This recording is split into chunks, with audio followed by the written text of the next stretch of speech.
mga kaiklabu, papakita ko sa inyo kung paano ko ginawa yung yogurt mango parfait. Saya baka magustuhan mo tong recipe? Tara, load ka na. Para sa mga ingredients, meron akong dalawang klaseng homemade na granola. Meron din tayong fresh mango at Greek yogurt. Ang una muna natin gagawin, kukuha tayo ng mango tapos i-blender natin to hanggang maging smooth yung kanyang mixture.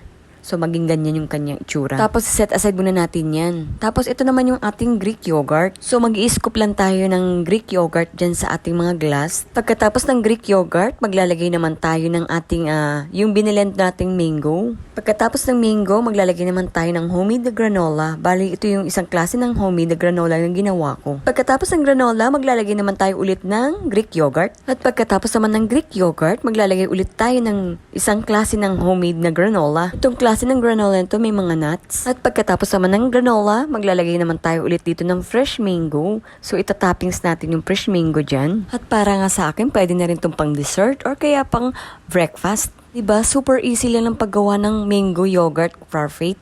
At wag ninyong kalimutan na maglagay pa ng maple syrup kahit 1 tablespoon lang. At ayan na nga yung ating mango yogurt parfait. Salamat sa panonood. Sa ulitin. Yum yum.